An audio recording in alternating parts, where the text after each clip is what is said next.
Для допуска к профессиональной деятельности в Кыргызстане внедряется обязательная аттестация медицинских и фармацевтических работников. Аттестация проводится по новым стандартам и с учетом технического прогресса в онлайн-режиме через смартфон, планшет или компьютер на платформе iTest. Ранее нашим приказом была добровольная возможность дана медицинским работникам по желанию проходить аттестацию на квалификационную категорию. Но с этого года мы пришли к тому, что медицинские работники обязаны проходить обучение и, соответственно, проходить аттестацию на получение квалификационной категории. Для получения квалификационной категории необходимо проходить обучение, то есть ежегодное прохождение 50 кредит-часов. И в совокупности за 5 лет это будет 250 часов.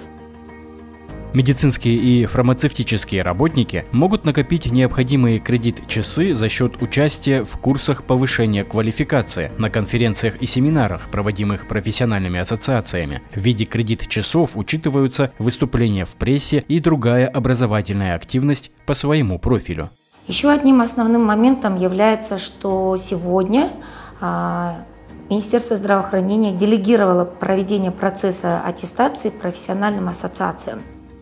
Ассоциации отвечают за сбор и обработку документов, проверку набранных кредит-часов, формируют списки для прохождения аттестации, поэтому очень важно быть членом профессиональной ассоциации по своей специальности. Сам процесс тестирования Министерство здравоохранения делегировало двум зонтичным ассоциациям – Кыргызской медицинской ассоциации и Ассоциации специалистов сестринского дела. Как только срок приходит или кто-то не имеет на сегодняшний день аттестация не проходила, они обязаны набирать 250 часов. Например, я хирург, пошел, сам собрал документы, прийти сдать. Нет, я должен быть в обязательном порядке членом профессиональной ассоциации. Вот я хирург, значит, я состою в членстве хирургического общества. После чего к ним по онлайн, или по телефону, или по электронной почте, очно, он выясняет у секретаря профессиональной ассоциации, какие документы ему нужны. И эти же положения, логистика сбора документов, какие документы нужны, висит на сайте Министерства здравоохранения в разделе «Аттестация». Для прохождения аттестации необходимо связаться с секретарем профильной ассоциации, подать заявление на имя руководителя, предоставить копию паспорта, диплома и сертификата специалиста, копию трудовой книжки и документов, подтверждающих прохождение курсов повышения квалификации. И вот раньше, чтобы сдавать тест, приезжали, сдавали документы. Естественно, секретарь какие-то ошибки находил, обратно ехали, приходили. Первый день пробное тестирование, следующий день тест. Они у кого-то своих родственников жили, в гостиницах жили, потом сдавали и уходили. Ну, они где-то, я выясняю, где-то тратились в среднем неделю. Благодаря новой возможности медицинским работникам больше не нужно приезжать в столицу. Все необходимые для прохождения аттестации документы можно выслать по электронной почте. Плюс у этого положения тоже то, что человек, если он вдруг получит вот нежелаемую категорию квалификационную, да, вот вторую или первую, если бы он как бы претендует, но в связи с тем, что он не ответил на вопрос и получил вторую категорию, он может пересдать вот в течение полугода по положению пересдать и подготовиться и пересдать и получить желаемую категорию.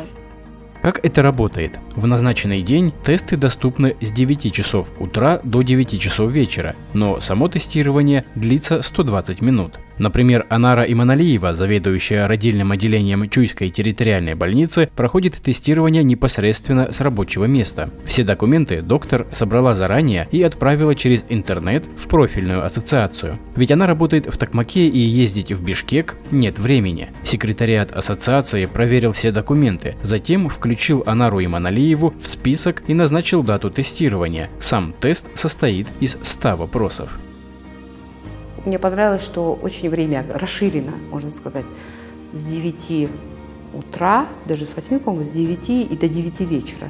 То есть ты можешь решить какие-то и рабочие моменты. Я пришла и на работу, провела обход, все свои рабочие моменты закончила. И, наверное, после обеда я села и в спокойной обстановке закрыла дверь в кабинете, спокойно сдала. Это тоже очень важно. И что было хорошо, наверное, там учитываются моменты, что я именно акушер-гинеколог, я работаю в стационаре, именно в родзале, да? И у меня было больше вопросов именно по акушерству. Точно по таким же правилам тестирование через онлайн-платформу проходит и средний медицинский персонал. Мира Кулинбекова работает 30 лет в Тюбской больнице. Сейчас она медсестра в приемном отделении. Тестирование для нее проводит Ассоциация специалистов сестринского дела. Мира Кулинбекова решила пройти задание на рабочем месте в обеденный перерыв. Так как у нее нет компьютера, на вопросы она отвечает через свой смартфон. Заранее ей выслали логин и пароль для доступа к системе. Предварительно она прошла пробное тестирование, которое нужно для того, чтобы разобраться и привыкнуть к системе iTest. iTest менен biz тест бердик. Бул iTest бизге абдан жакты, ыңгайлуу система экен. Мы проходили аттестацию через систему iTest. Нам очень понравилось. Очень удобная система оказалась. Не надо ехать в Бишкек. Прямо с рабочего места или из дома можно сдать. Этим и удобен, во-первых. Во-вторых, не надо ехать никуда. И тем самым экономишь время и деньги. Очень удобно. Нам понравилось. Акчаңды үнөмдөйсүң, убактың да кетпейт экен. Бул iTest менен берген бизге абдан ыңгайлуу система экен, абдан жакты. Тестовые задания составлены по новому формату. Они составлены на основе клинических случаев и практических ситуаций, которые встречаются в повседневной практике медицинского работника. Каждый тестовый вопрос содержит 5 вариантов ответов, из которых только один ответ верный. Обязательно наличие видеокамеры. Во время теста медработник видит себя. Снимки с камеры также автоматически прикрепляются к результатам тестирования. Это показатель того, что специалист без посторонней помощи ответил на все вопросы. Система iTest полностью исключает так называемый человеческий фактор. IT-специалисты формируют списки. Совместно с секретарями ассоциаций назначают дату теста, помогают тестируемым зайти на платформу и решают чисто технические вопросы. Доступа к результатам тестов у них нет. Никто не может повлиять на конечные показатели прохождения теста. Платформа iTest хороша тем, что она адаптивна, работает как на телефонах, так и на ноутбуках, и на планшетах можно зайти. На сайт можно зайти с любой точки Кыргызстана с хорошим интернет-соединением. То есть для тех, кто далеко живет, для них не проблема зайти на саму аттестацию. В течение, возможно, 2-3 лет будут даны какие-то послабляющие моменты для медработников, чтобы они успели набрать вот это количество часов, чтобы они успели пройти аттестацию.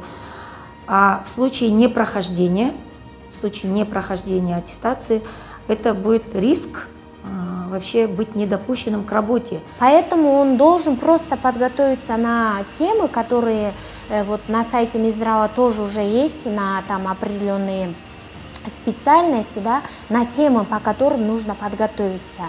Эти темы будут основываться на нашем профессиональном стандарте, да.